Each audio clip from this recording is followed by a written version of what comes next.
Sorry about that. Okay. Hello, Alex. How you doing, sir? Good to see you. Good, good. Here's our Alex. How are you?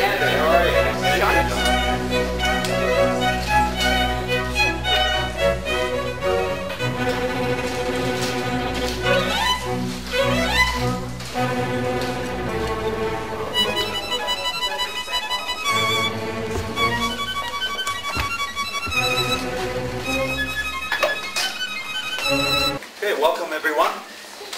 We appreciate everyone taking the time to spend this next hour or so with us. The Time for Action is the name of the report. I'm sure that everyone has seen this paper, and John Tory wanted to have an opportunity to get your input on this very important issue. For those of you who don't know, I'm Frank Cleese, MPP, represent the riding of Oak Ridges, which is probably one of the most ethnically diverse ridings in the province. And certainly I have met many constituents in my office just down the road who have had a real challenge with this issue. And so I just want to thank you very much for your participation, and together I'm sure that we can find these solutions. So without any further ado, I want to introduce to you John Tory, leader of the official opposition, and the next Premier of Ontario. John. That's Frank making a biased statement about politics, but I'll forgive him that. May I begin by saying thank you for coming here, and I think we're going to have an opportunity in just a moment to encourage you to introduce yourselves, and we're going to get into really listening to you more so than to me. But I want to begin by welcoming you and thanking you for coming. And I want to introduce, on my right here is our Markham candidate in the by-election we expect to occur sometime in the new year, Alex Ewan. I've had a great many open discussions on this topic, and I've said a number of times that starting back when I worked in the United Way as a volunteer, and then all the way through the time when I was running for Mayor of Toronto and subsequent to my entry into provincial politics 2 years ago, there is no issue that I've heard more about from more people on more days than the issue that confronts people who have come to Canada, who've come with certain skills and experience they had in another country, and who find when they get here that they have a difficult time getting themselves established in their chosen field of expertise.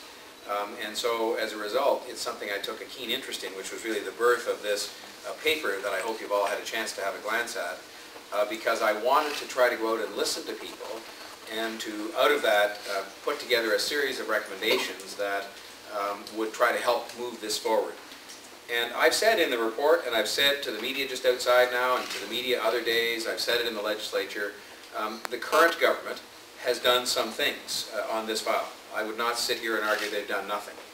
I would say it's true the federal government has done some things as well. They've done more than nothing as well, quite a bit more than nothing. But I think that the two levels of government together have not done enough with enough urgency, because I think if you look at both the number of people who find themselves in this situation and the impact that has on their families and on them, but also on us in terms of the inability we often have to fill gaps that we have in our own workforce and our own professions and so on, this is a serious matter. The most important problem being the inability that people have, like some of you, to support your families in the way in which you could and to fulfill your own potential. But secondly, the impact that has on our society here in Ontario, where we're not able to take full advantage of the talents that you brought with you to Canada. And so in putting the paper together, we tried to really focus on three things, and we tried to make it very practical. It wasn't meant to be sort of a high-level statement of good intentions. It was meant to have very practical recommendations that would essentially address three things. One is speeding up the process, so that you could find ways, in addition to the things that have been done already, find ways in which new Canadians can come and contribute to our province faster. That meant, to me, that the first thing you did was find ways in which you could get at this and get started on this while people were still waiting to come to Canada.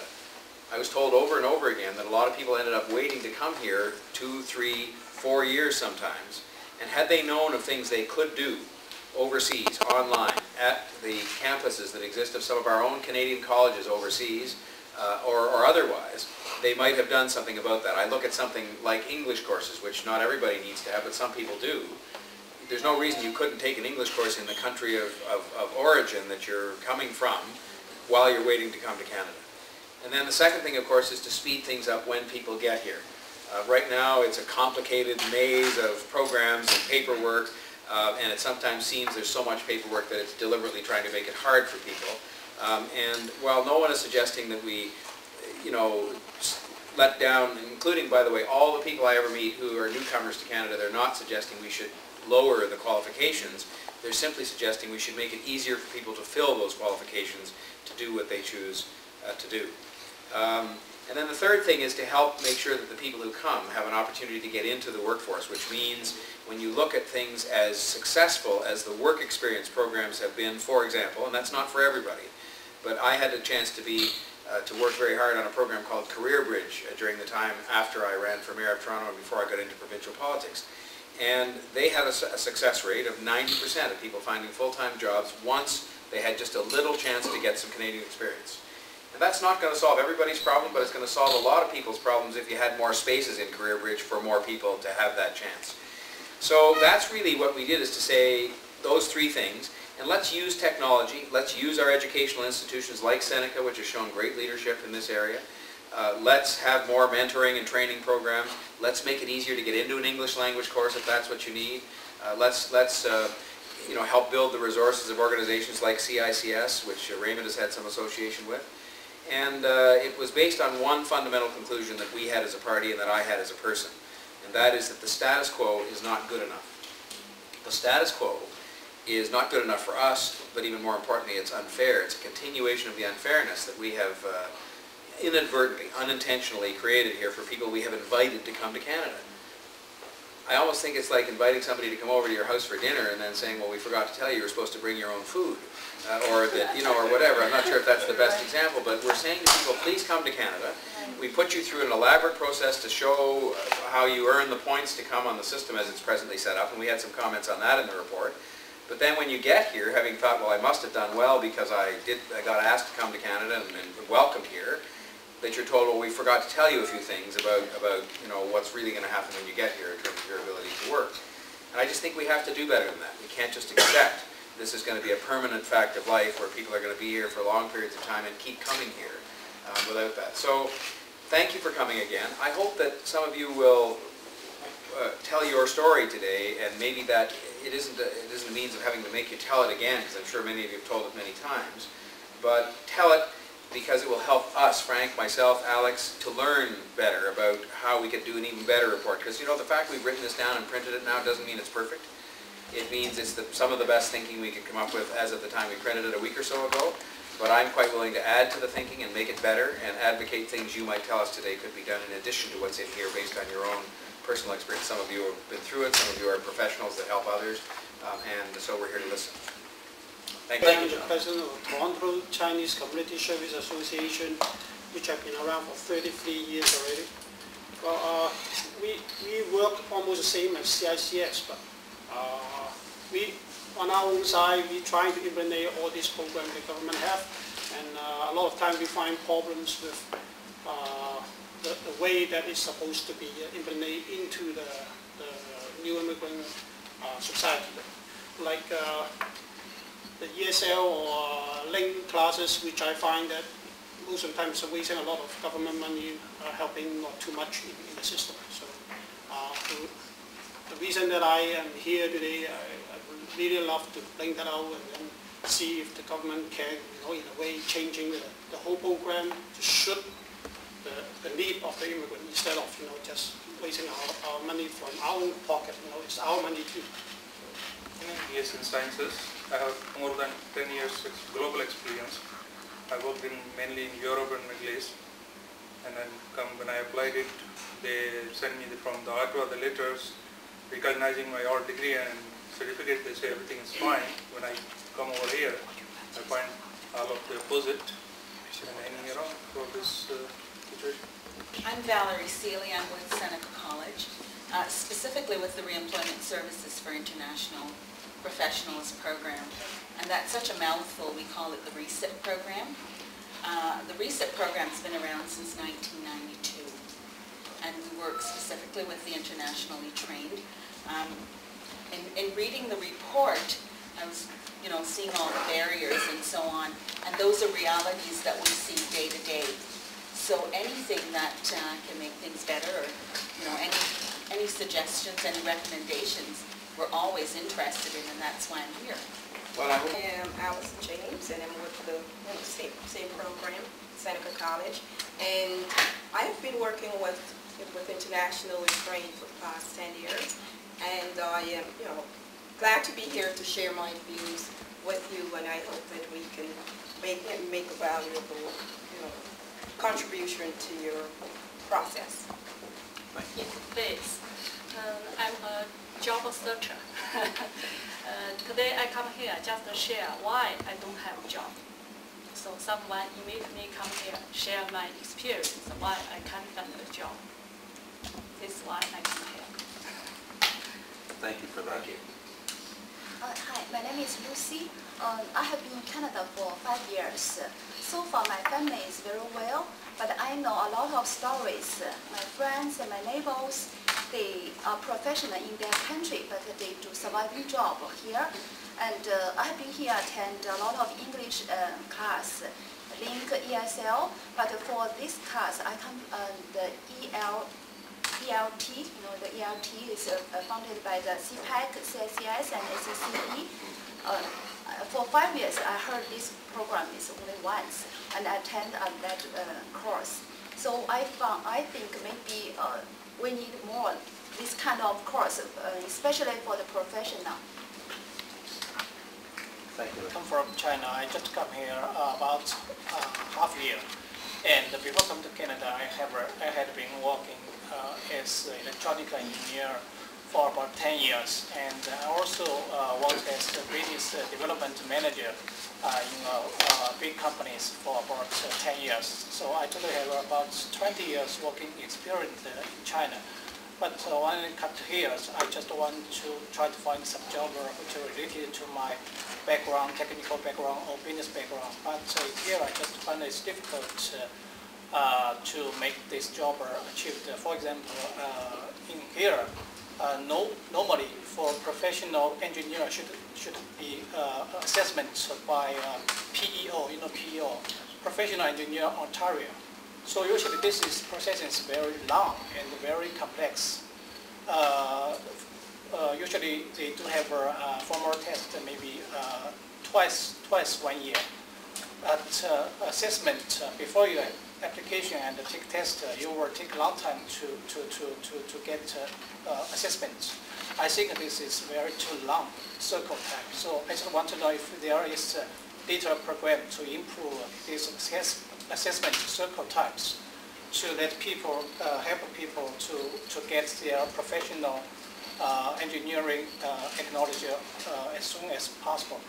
And my second question is, more and more professional people come to here because job marketing is very limited for every people. So most of the people begin to consider about to set up their own business, small business here. But I just want to know if there is more plan to support these people to get their small business set up more effectively, more efficiently, and successful, improve their successful ratio. So this 8 years ago. 8 years ago, I applied for the exam. I was ready to give the exam. They told me that after giving exam, there is no guarantee that I will find a residency over here. So that was my problem. So I quit it there because at that time I had to support my family. So I did something else. I'm working related to my field, close to my field, but not as a doctor. Now I'm giving exam for the States because I found that in States it's much easier to get the residency there. But I was reading in your paper, it's really, I'm glad to see that there are some things there being offered, like you're giving some importance to IMG programs, and some the various doctor assistant programs are being offering in some, in some universities or something. So it's glad, I'm really happy about this thing. Hussain, educated partly in Pakistan, partly in US and UK. Incidentally, most of my work experience comes from Pakistan, although I've been internationally exposed very well, working with some multinational companies for about 12 years, such as GSK, Commercial Union Life from UK.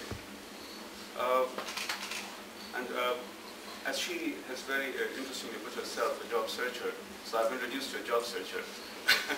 I used to be a marketing planning professional, and for the last year and a half, I've been in the quest to find myself in a appropriate position. Quite unsuccessful so far. Although I'm working, I have a survival job. I'm studying on the phone. But that is about it. And nothing has been, I've not been able to progress things over this 1.5 years, anywhere beyond what I'm doing right now.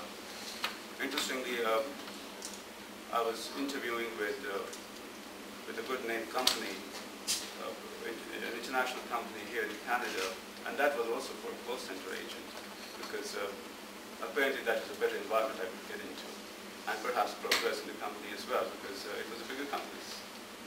And after the first interview, what I came to know, after going through a series of online things and everything else, and phone interview, the thing that I came to know was you're too qualified for this position, and you would breeze through everything very quickly, and you'll be bored.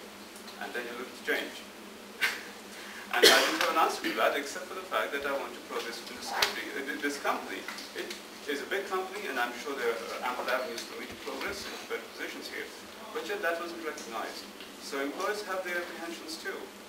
And perhaps something needs to be done about that, so that employers are more receptive to foreign experience, foreign education, and the fact that people from other parts of the world can bring in a wealth of knowledge, which can actually make a contribution to the environment. I myself is a skilled immigrant. I came to Canada for 7 years already. I recently graduated from the University of Toronto.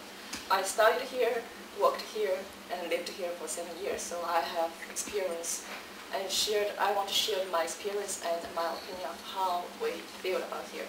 And especially recently, I just completed a kind of research paper on skilled immigrants. And I interviewed 25 immigrants here and how they face the challenges and problems and why these problems come from.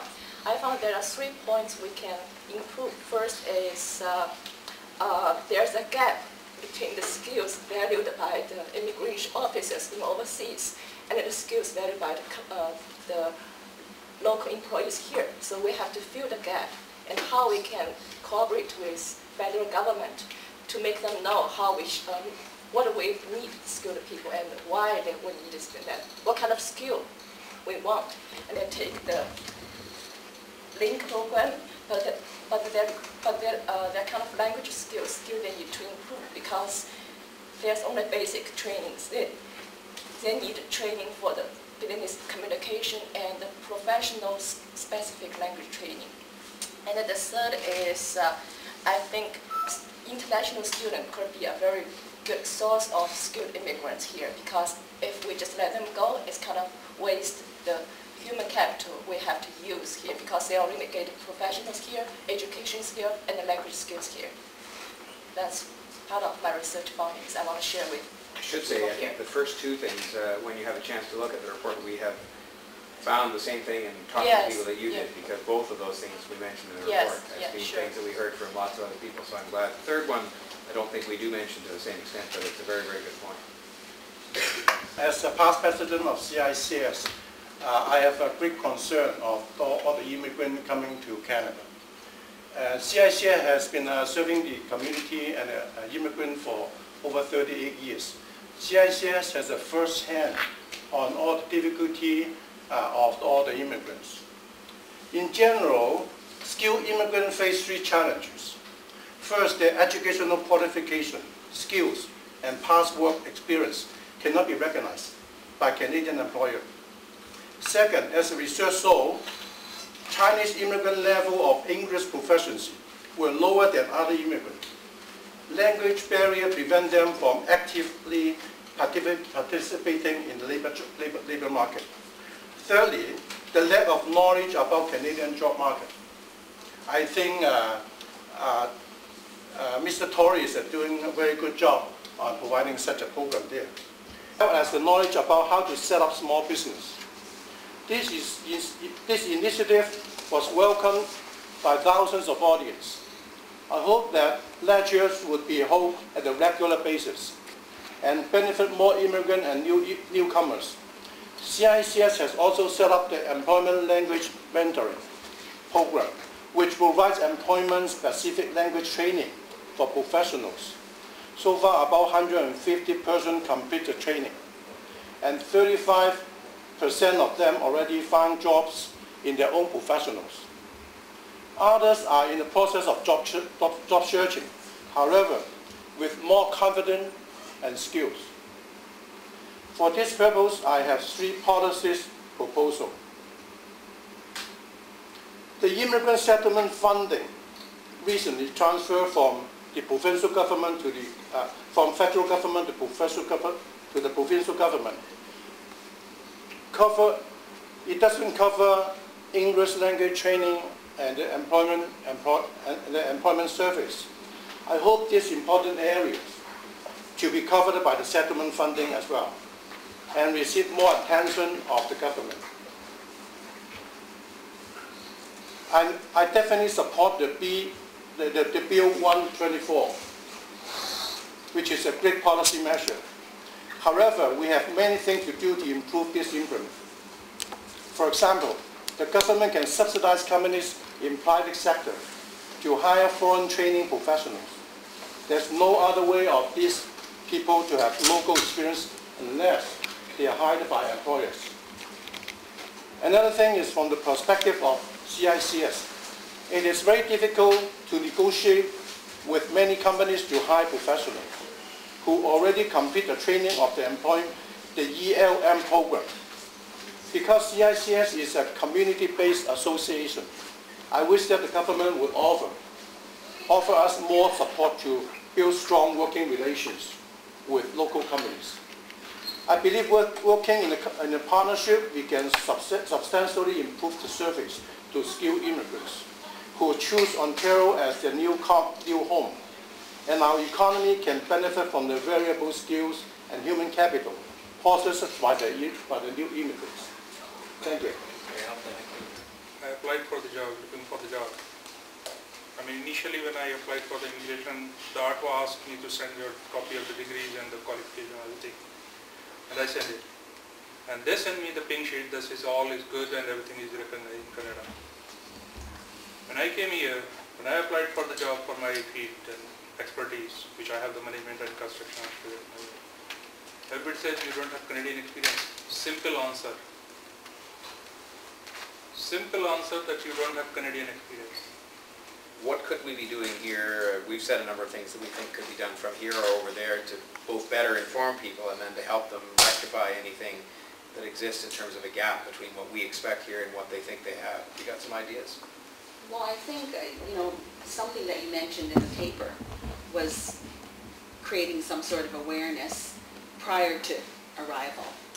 I think that's really important.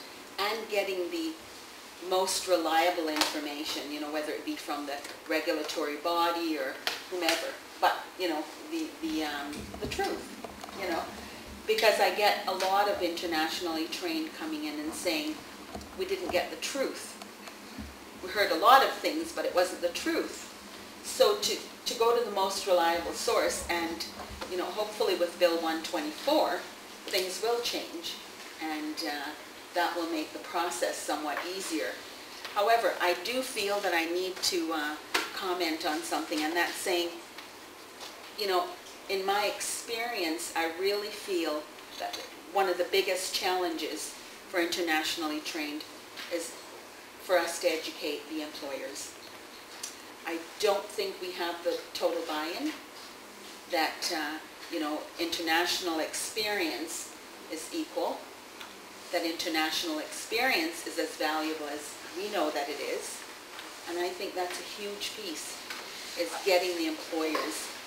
And a lot of it is education. If you think of 2 examples, if you think about engineers, for example, and there's a couple here, if you say, well, you're driving on a bridge or you're walking into a building or you're doing a variety of things that involve engineers having built structures in Europe or in Asia, are you thinking that somehow those people, you're not trusting the buildings they built and so on, they did it? Or if you get sick when you're overseas yourself and you get somebody to operate on you, I mean, it's a doctor who's going to operate and they're operating on other people doing the same thing every day. If we sent doctors over to some of these countries and said they applied for a job and they were told they had to wait years, there'd be a big hue and cry about that here. We'd say, well, what do you mean? We sent one of our doctors over and someone said they weren't properly trained. So part of it's that education, which is just asking the obvious question, well, you know, if the engineers over there are not any good, how come their buildings are still standing? So actually, a lot of them have been standing for hundreds of years, longer than ours. And then I think the second thing is, my experience when I was working with Career Bridge is that the reason 90% of the people got full-time jobs after a 4-month internship was because the people were so good when they arrived at the companies. They would phone us. I would phone a bank, say, could you take some interns? How many will you take? They'd say, we'll take 10. We'd then send the first people over, and they would phone us sometimes in less than 48 hours and say, these people you sent us, they're fantastic. And they'd say, well, why do you sound surprised? They'd say, well, they're really good. In fact, the one person, you know, maybe 2 of them we're going to hire right away because they're full-time. And so it's a matter of maybe getting some of those people to tell their stories about the people that came over on these internships. And sort of say, if you give people a chance, you know, if you give people a chance, then they're going to show you how good they are, and they're going to get that little bit of Canadian experience that was mentioned over here. And then, so I think that there's 2 kinds of that education that has to happen.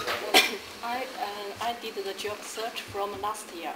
Last year, I want to find a job about the mental health social service worker. But when I sent my resume to the agency, they said I don't have the diploma in the social service work. I said I have a medical diploma and I have a master degree in the medical field, so I can control this job. And I have experience in Canada because I work for St. Paul Lamaru Center, the social service community center. They said you don't have the diploma, so you can't do this job the first time. Then I continued to do the job search, and I attended so many workshops to do the job search. Example, I attended the Immigrant Women Center on Move. They help the woman find a job. But when I did 3 months later, I can't find a job. Because when I sent my resume to the public health, to some social service agency, they said, you don't have experience, full-time job for work this place. I said, I have work experience. I have 3 years working for the St. Paul Lamaru Center. They said, no. When I found another job, they said, oh, we don't want to hire people. They just can service for the Chinese. You need the service for national people. Your English is a low level for this job position. Your English is very good. Yes. So like Raymond said, our Chinese English, the level is very low. Even though I attend the link class, the ESL class, just simply words. If I want to say something like some lady, they ask me, can you calm down this lady's feelings when she's crying? How you say? How about you say? Oh, it's very difficult for me. So the English is a barrier for me. It's something else that function day to day but don't help you with the specific job you might be trying to do. And so we need to kind of have English courses that go deeper into the language and the way you would speak doing a certain kind of job.